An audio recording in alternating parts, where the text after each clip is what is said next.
Okay, let's talk to a drone expert now and an entrepreneur to boot to find out why he's working in the industry. This is Ty Poland, and he's the co-founder of Simply Visual Productions and a writer for the camera site F-Stoppers. Ty, welcome to the program. How did you get into this business? What got you started?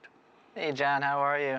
I got started about 3 years ago with my good buddy Tom. He was a wedding photographer who built his own drones, and I went back to college my senior year, and the first thing that we watched in class was something on drones. And I think it was just from that point on I realized I kind of wanted one of these things to see what I could do with it.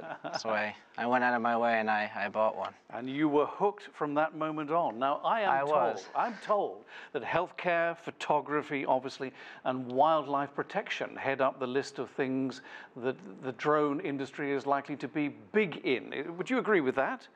Oh, absolutely. I think there's so many different uses for a drone, from drone racing to photography, videography, filmmaking, industrial applications from agricultural to inspections, and everything from transportation to delivery and so on. There's a lot of opportunity in this field. Okay, well, go on. I was going to do this question at the end, but you mentioned it. So what is drone racing? This sounds very dangerous. So drone racing, honestly, is something that I'm pretty new to myself. I'd consider myself a rookie, but I just got into it, and I actually brought one of my little FPV drones with me here that we custom built. But it's something where you put on a pair of goggles. Say my glasses are goggles. There's an LCD screen in front of my face.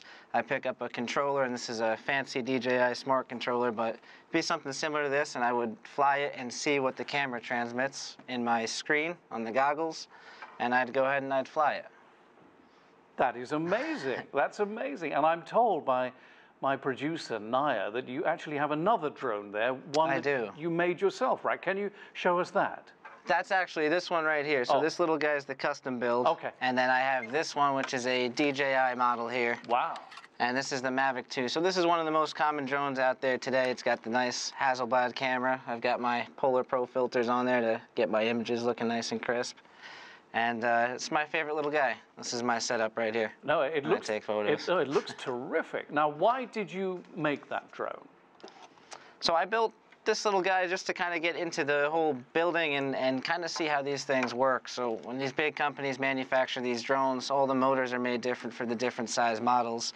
This is a Maverick, so it's a much smaller, more portable version.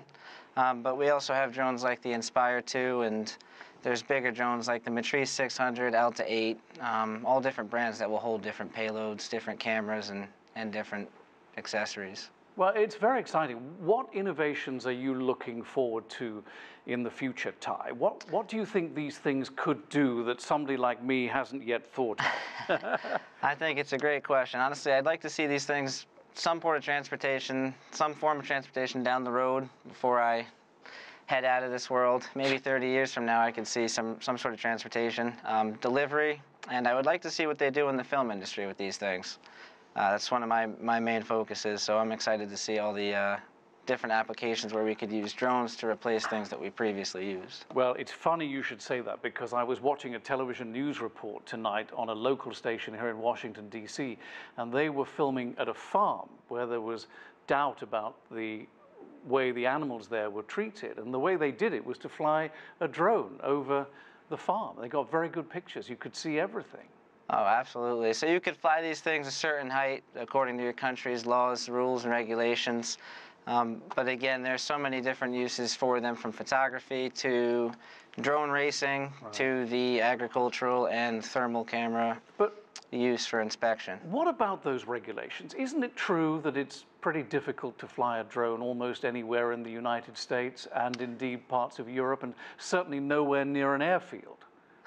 Nowhere near airfields. You got to consider the other safety of aircrafts flying. If they have people in them, it's unsafe to be flying around those other aircrafts unless you have permission, and those pilots know.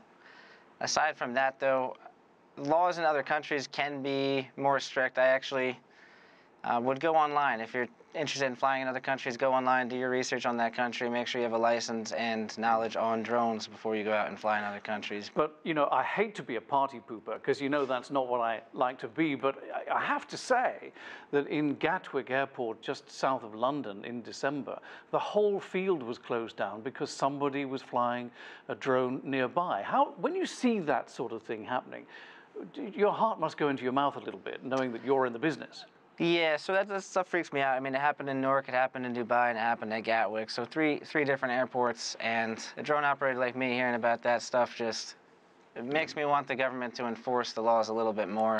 Just get people to go out there, get your license, get your drone registered, and understand the rules before you go out and fly. We don't want people shutting down airports, and it gives drone a bad name. Yeah, we've already got delivery companies like Amazon and others thinking about delivering packages by drones. Can you do me a 5-second answer?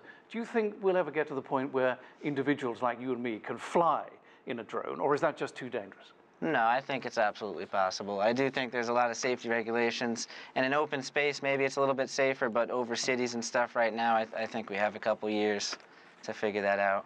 Okay, well, I'll think of you next time I'm stuck in the traffic in Virginia or outside New York, Ty. I really will. Thanks very much. Absolutely. Thank you. Not a problem. I enjoyed that very much. Thank you so much.